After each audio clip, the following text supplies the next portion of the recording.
Assalamualaikum warahmatullahi wabarakatuh. Kembali lagi dengan saya Nur Hasnah. Di video kali ini saya akan membahas keuangan internasional. Oke, ini mengapa sih kita perlu mempelajari keuangan internasional?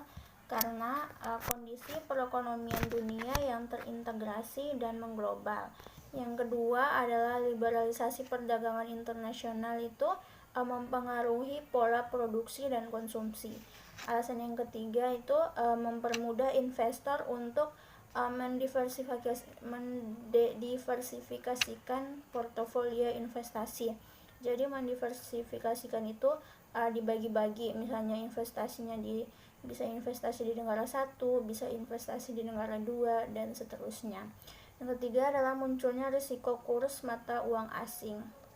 Jadi kita sering mendengar nilai rupiah melemah, nilai dolar melemah atau naik, dan gitu-gitu. Dan kita juga kalau misalnya mau membeli barang harus mengecek dulu kurs mata uangnya tuh apa.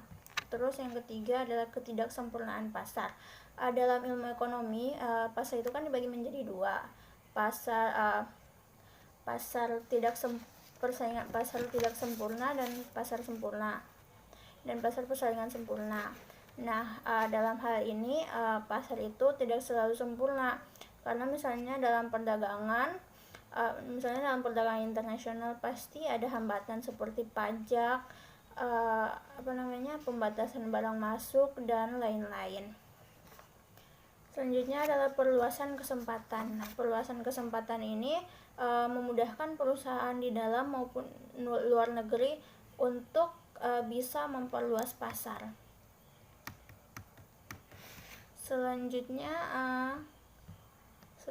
adalah macam-macam pasar keuangan internasional. Yang pertama itu ada pasar uang, ada pasar nilai tukar internasional, ada pasar kredit internasional, ada pasar obligasi internasional, dan pasar modal internasional. Yang pertama pasar uang internasional. Pasar uang internasional ini menghubungkan dana dari deposan kepada peminjam. Motifnya adalah untuk menggunakan pasar keuangan internasional ini digolongkan menjadi tiga kategori. Yang pertama investasi, yang kedua menyalurkan kredit, dan yang ketiga adalah motif meminjam. Terus pasar yang kedua adalah pasar nilai tukar internasional. Ya, pasar nilai tukar internasional ini memfasilitasi perdagangan dan transaksi keuangan internasional. Terus selanjutnya adalah pasar kredit internasional. Pasar kredit internasional ini pinjaman bagi perusahaan multinasional dalam bentuk mata uang dolar dan lainnya. Yang selanjutnya adalah ada pasar obligasi internasional. Obligasi internasional ini umumnya diklasifikasikan sebagai obligasi asing. Obligasi asing ini dijual oleh peminjam asing kepada negara di mana obligasi tersebut ditempatkan.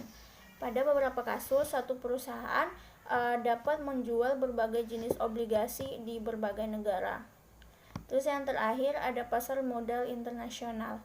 Pasar modal internasional ini perusahaan multinasional biasanya memperoleh dana jangka panjang dengan mengeluarkan saham di negara asalnya. Namun, perusahaan multinasional juga bisa menarik dana dari investor asing dengan menjual saham di pasar internasional. Selanjutnya ada cara dan alat transaksi internasional. Yang pertama ada letter of credit. Letter of credit ini satu surat yang dikeluarkan oleh bank atas permintaan pembeli barang atau importir, di mana bank tersebut yang menyetujui dan membayar tagihan yang ditarik oleh penjual barang atau eksportir. Yang selanjutnya ada cash payment atau advance payment. Cash payment ini biasa dikenal sebagai pembayaran di muka. Dengan cara ini importir bisa membayar lebih dahulu kepada eksportir melalui perintah transfer bank. Yang ketiga ada open account. Open account ini penjual terlebih dahulu melakukan pengiriman barang, setelah itu pembeli membayar melalui transfer bank ke rekening penjual. Yang keempat ada commercial bills of exchange. Commercial bills of exchange ini biasa disebut wesel atau trade bills. Ini merupakan surat yang ditulis oleh penjual yang berisi perintah kepada pembeli untuk membayar sejumlah uang pada waktu tertentu di masa yang akan datang. Yang kelima ada collection. Nah, collection ini adalah cara pembayaran dengan menggunakan jasa bank untuk melakukan penagihan. Yang terakhir adalah konsinyasi. Konsinyasi ini merupakan variasi lain dari cara pembayaran dengan open account. Perbedaannya adalah mengenai waktu. Pada metode konsinyasi, pembeli berkewajiban mengirimkan harga pembayaran setelah pembeli berhasil menjual barang tersebut kepada pihak ketiga.